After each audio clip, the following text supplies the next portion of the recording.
Hello, one India Kannada YouTube ಚಾನೆಲ್ಗೆ ಸ್ವಾಗತ. ನಾನು ರಾಶ್ಮಿ. ನಮ್ ಸಿದ್ದುಗೆ ಡೈರಿ ಪ್ರಕರಣ ಆದ್ಮೇಲೆ ಯಾವ್ದ್ರ ಮೇಲೂ ಈಗ ಕಾನ್ಸಂಟ್ರೇಷನ್ ಇಲ್ಲ, ಏನೂ ಬೇಡ ಅಂತ ಅನ್ನೋಂಗ್ ಆಗ್ಬಿಟ್ಟಿದೆ. ಇನ್ನು ಬಹು ನಿರೀಕ್ಷಿತ ಜಾತಿ ಗಣತಿಗೆ ಸಿದ್ದರಾಮಯ್ಯ ಎಳ್ಳು ನೀರು ಬಿಟ್ಟಿದ್ದಾರೆ. ವರದಿ ಸಿದ್ಧವಾಗಿದೆ ಅಂತ ಹಿಂದುಳಿದ ವರ್ಷಗಳ ರಾಜ್ಯಾಧ್ಯಕ್ಷ ಕಾಂತರಾಜ್ ಹೇಳಿದ್ರು ಬಿಡುಗಡೆ ಮಾಡುವ ಸ್ಥಿತಿಯಲ್ಲಿ ಸರ್ಕಾರ ಇಲ್ಲ. ಕಾರಣ, ಜಾತಿ ಗಣತಿ ಸಮೀಕ್ಷೆ ಬಿಡುಗಡೆ ಮಾಡದಂತೆ ಕೆಪಿಸಿಸಿ ಸಮನ್ವಯ ಸಮಿತಿ ಮುಖ್ಯಮಂತ್ರಿಗೆ ತಾಕೀತು ಮಾಡಿದೆ. ಸ್ವಾತಂತ್ರ್ಯ ನಂತರದ ಪ್ರಥಮ ಜಾತಿ ಗಣತಿಗೆ ಸಿದ್ದರಾಮಯ್ಯ ಸರ್ಕಾರ ಎಳ್ಳು ನೀರು ಬಿಡುವ ಎಲ್ಲಾ ಸಾಧ್ಯತೆಗಳು ಕಾಣಿಸ್ತಾ ಇದೆ. ಸ್ವಾತಂತ್ರ್ಯ ಪೂರ್ವದಲ್ಲಿ ಅಂದ್ರೆ 1931ರಲ್ಲಿ ಜಾತಿ ಗಣತಿ ನಡೆದಿತ್ತು. ಇದಾದ ನಂತರ ಜಾತಿ ಗಣತಿಯೇ ನಡೆದಿಲ್ಲ. ಸಿದ್ದರಾಮಯ್ಯ ಕಾಂಗ್ರೆಸ್ ಜೆಡಿಎಸ್ ಸಮ್ಮಿಶ್ರ ಸರ್ಕಾರದಲ್ಲಿ ಉಪಮುಖ್ಯಮಂತ್ರಿ ಆದಾಗ್ನಿಂದ ಜಾತಿ ಗಣತಿ ಮಾಡೋದಾಗಿ ಹೇಳ್ತಾನೆ ಬಂದಿದ್ದಾರೆ. ಆದ್ರೆ ಆಗಿರ್ಲಿಲ್ಲ. ಮುಖ್ಯಮಂತ್ರಿ ಆದ ಬಳಿಕ ತಮ್ಮ ಮಹತ್ವಾಕಾಂಕ್ಷೆಯ ಜಾತಿ ಗಣತಿಗೆ ಸಿದ್ದರಾಮಯ್ಯ ಚಾಲನೆ ನೀಡಿದ್ರು. 2015ರ ಏಪ್ರಿಲ್ನಲ್ಲಿ 20 ದಿನಗಳ ಕಾಲ ಸಾಮಾಜಿಕ,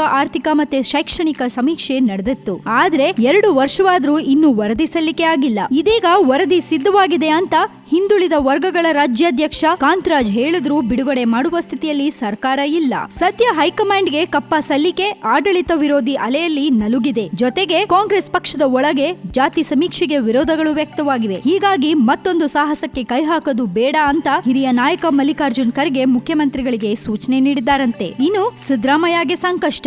ಮೂಲಗಳ ಪ್ರಕಾರ ಜಾತಿ ಸಮೀಕ್ಷೆ ಬಿಡುಗಡೆ ಮಾಡಿ ಚುನಾವಣೆಗೆ ಹೋಗುವ ಯೋಜನೆ ಸಿದ್ದರಾಮಯ್ಯ ತಲೆಯಲ್ಲಿತ್ತು. ಜಾತಿ ಸಮೀಕ್ಷೆ ಬಿಡುಗಡೆ ಮಾಡಿ ದಲಿತ, ಅಲ್ಪಸಂಖ್ಯಾತ ಮತ್ತೆ ಹಿಂದುಳಿದವರ ಒಲವು ಗಳಿಸಿ ಹೊಸ ರಾಜಕೀಯ ಸಮೀಕರಣ ಹೊಸೆಯಬಹುದು ಅಂತ ಸಿದ್ದರಾಮಯ್ಯ ಪ್ಲಾನ್ ಮಾಡಿದ್ರು. ಆದ್ರೆ ಇದು ಈಗ ಸಾಧ್ಯವಾಗ್ತಿಲ್ಲ. ಇಷ್ಟೆಲ್ಲ ಆಗ್ತಿರೋದು ಒಂದು ಡೈರಿ ಪ್ರಕರಣದಿಂದ. ಆ ಒಂದು ಡೈರಿ ಕಾಂಗ್ರೆಸ್ ಭವಿಷ್ಯವನ್ನೇ ಅಲುಗಾಡಿಸ್ಬಿಟ್ಟಿದೆ. ಈಗ ಸಿದ್ದರಾಮಯ್ಯ ಅವ್ರಿಗೆ ಯಾವುದೇ ಕೆಲಸ ಮಾಡೋಕ್ಕೂ ತುಂಬಾ ಭಯ ಆಗಿರತ್ತೆ. ಯಾವುದಕ್ಕೂ ಮುನ್ನುಗ್ಗಿ ಹೋಗೋದಿಲ್ಲ. ಅವ್ರಿಗೆ ಆ ಡೈರಿ ಪ್ರಕರಣದಿಂದ ಅಷ್ಟು ಕುಗ್ಗಿ ಹೋಗಿದ್ದಾರೆ ಅಥವಾ ಹೆದರಿದಾರೋ ಗೊತ್ತಿಲ್ಲ. ಒಟ್ಟು ಮಾಡಿದ್ದುಣ್ಣೋ ಮಹಾರಾಯ ಅಂದಂಗೆ ಸಿದ್ದು ಮಾಡಿರೋ ತಪ್ಪಿಗೆ ಅವರು ಶಿಕ್ಷೆ ಅನುಭವಿಸ್ತಾ ಇದ್ದಾರೆ. ಈಗ ಸಿದ್ದು ಯಾಕೆ ಬೇಕಿತ್ತು ನಂಗೆ ಇದೆಲ್ಲ ಅಂತ ಕೊರಗ್ತಾ ಕೂತ್ರು ಏನ್ ಪ್ರಯೋಜನ ಇಲ್ಲ.